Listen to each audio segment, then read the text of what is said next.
Hello, Trinity family. It is so good to be able to, via the miracles of video and what have you, to get connected. I just want to tell you that we all miss you as a staff. We miss being together. We miss worship. And I know I've heard from a number of you that you feel the same way. The good news is this is not going to last forever. And so I want to encourage you, even as I encourage myself, to stay calm and to recognize these are anxious times. It's okay to be anxious. And to encourage you to be in communication with each other via text, via phone, via social media. It's important. There are ways that we can be connected even when we are not physically present with each other. And there's something that I want you to know that I am committed to doing, because I've been struggling with how can I somehow let people know how much I care and love them and how much I appreciate them, and how can I really care for my family. And so I have the newest version of our directory. One of the nice things is we're getting some things done that have been on the back burner for a long time, because we are here in the office during our normal office hours. And I decided yesterday what I'm going to do is I'm going to take 5 or 6 names a day off the directory. I'm going to pray for you. And so if you have particular prayer requests for me to include, please feel free to email me, shanawalt@trinetti.org, or you can text me. And then I am going to be in contact with all of you each day as I pray for you via text or email as well. So just wanted to let you know that to me feels like a way that we can be connected, and I don't have to be the only one doing that. You can participate in that also. I haven't talked to Sandy Helgeson about this, but I'm just going to say, if you need a current directory, because whatever is on the website is old as the hills and twice as dusty, that we can make some hard copies for you and stick them in the big mailbox by the office door, and you can come and pick one up. So we love you. We care about each other. That's abundantly clear. I encourage you to keep looking, if you're on Facebook, at the Trinity Facebook page, and keep praying for each other, keep connected, and keep hold of this. God is in the midst of this process, and we trust Him completely. I love you. Hoping to see you soon.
cross as you wait for the crown. Tell the world of the treasure you found.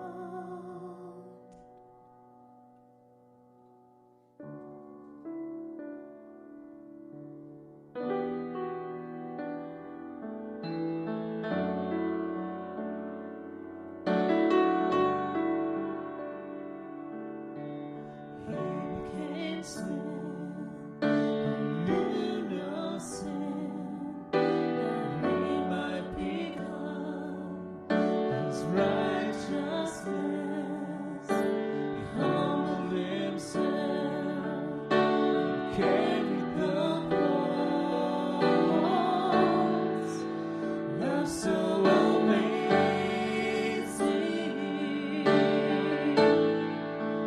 love so amazing.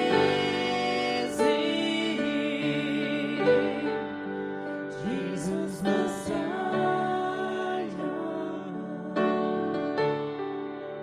name above all names. Blessed Redeemer, Emmanuel,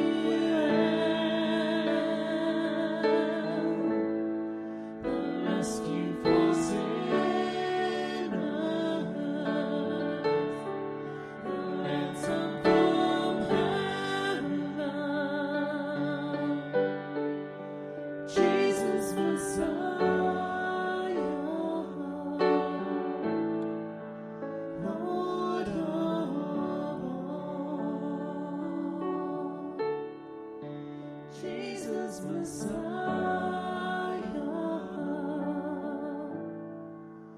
Lord of all.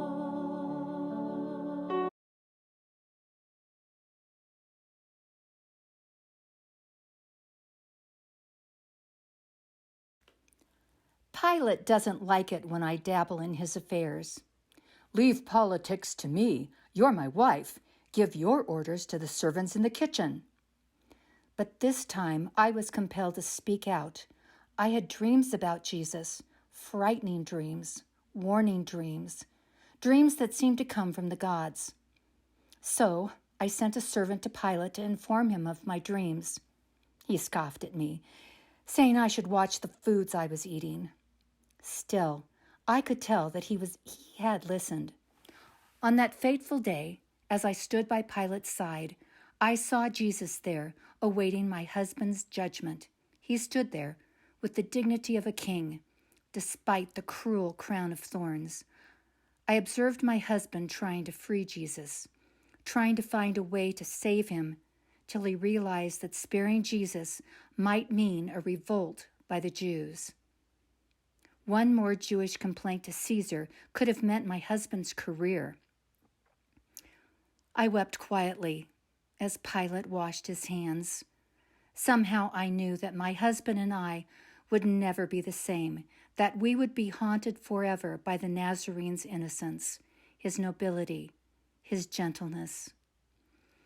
I was at Pilate's side on that fateful day, the wife of the man who condemned him. I had haunting dreams that I felt came from God. Have you ever resisted the voice of God?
We're continuing with our Lenten emphasis on the Stations of the Cross.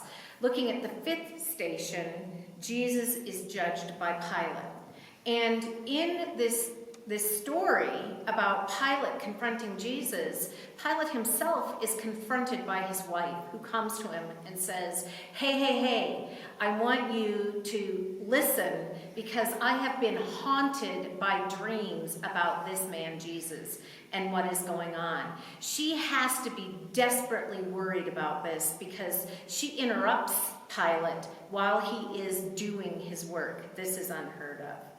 But what strikes me about this is that God speaks through someone who is not a believer. God speaks through someone who is not a Jew, who is not a Christian, but God uses Pilate's wife to speak to Pilate. Unfortunately, Pilate, like us, often doesn't listen.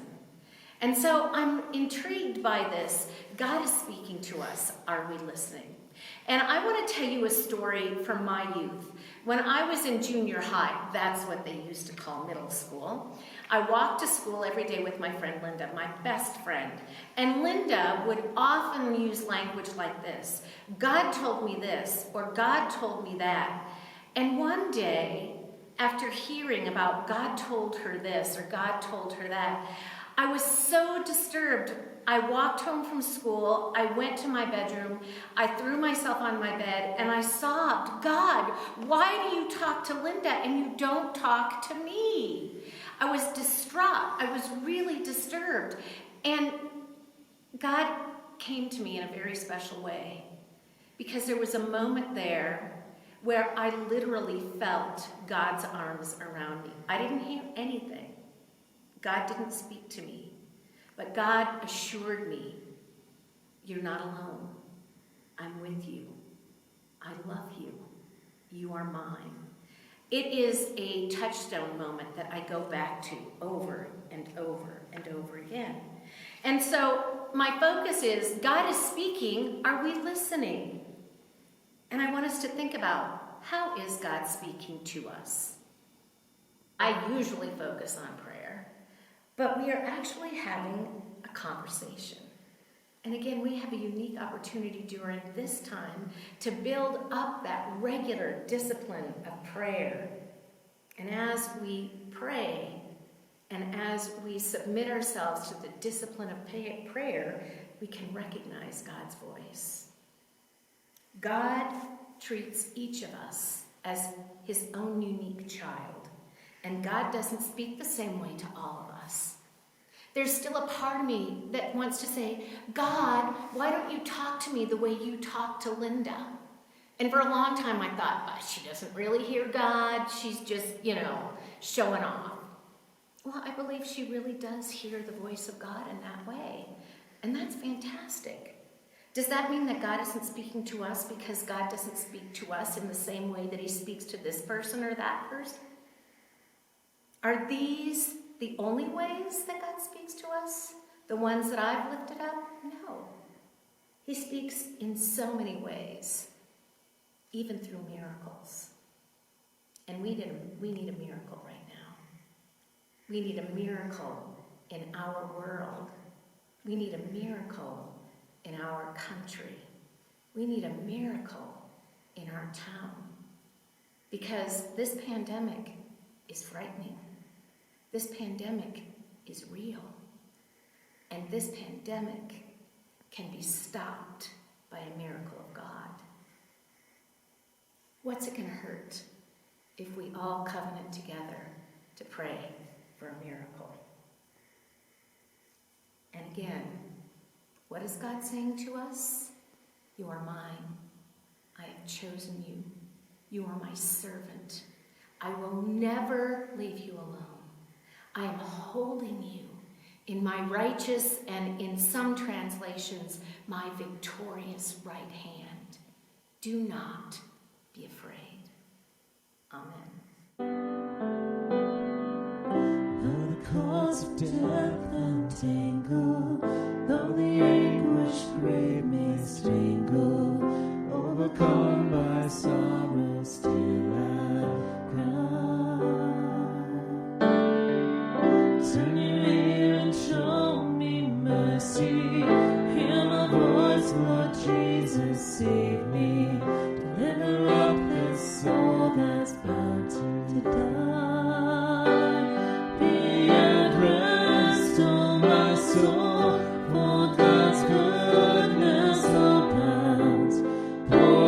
grace and compassion in my need. How I long to repay all the mercy you've shown. In the presence of your people, I will sing.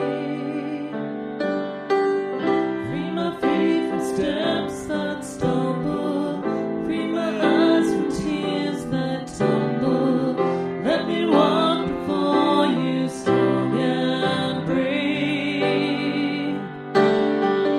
Let my voice proclaim your praises as I serve the rock of ages. Only you release me from my chains. Be at rest on my soul, for God's goodness abounds. Pours out grace and compassion in my need. How I long to repay all the mercy you've shown. In the presence of your people, I will sing.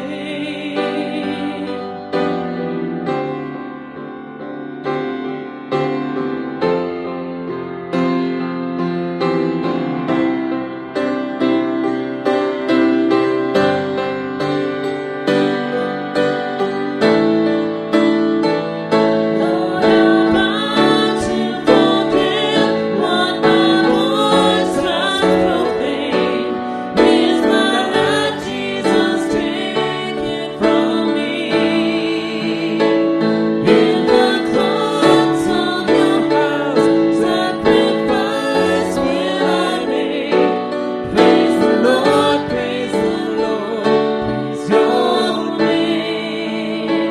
Praise the Lord, praise your name.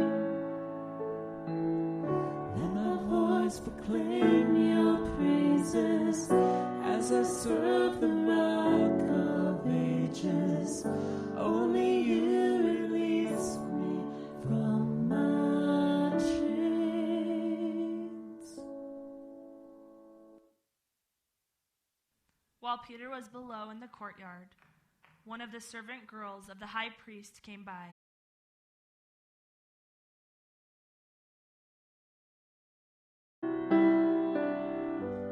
Please rise.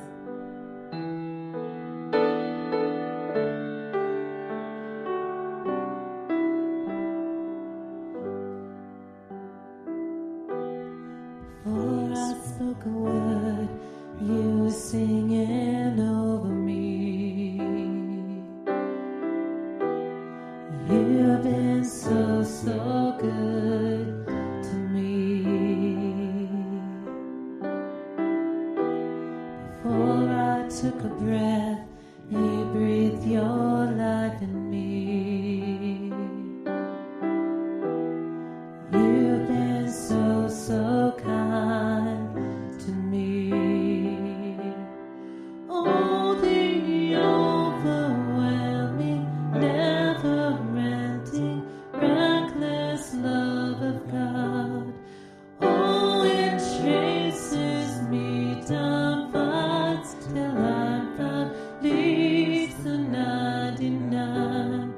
I couldn't earn it, I don't deserve it, still you give yourself away. Oh, the overwhelming, never-ending, reckless love of God.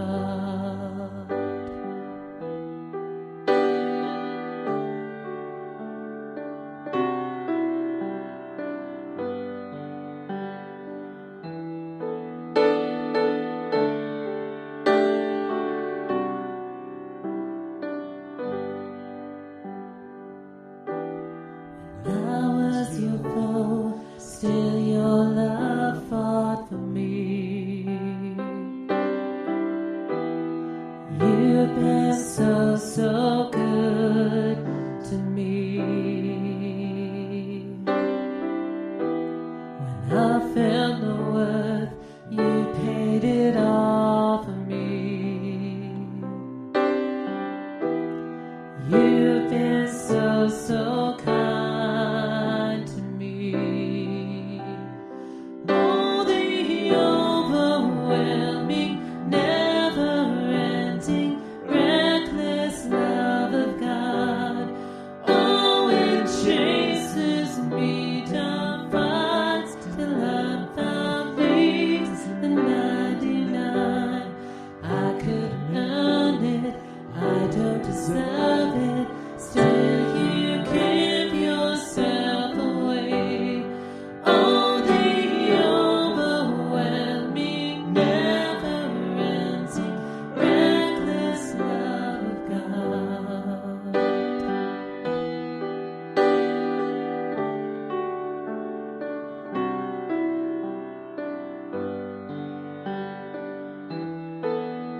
after me. No wall you won't kick down, lie you won't tear down, coming after me. No shadow you won't light up, my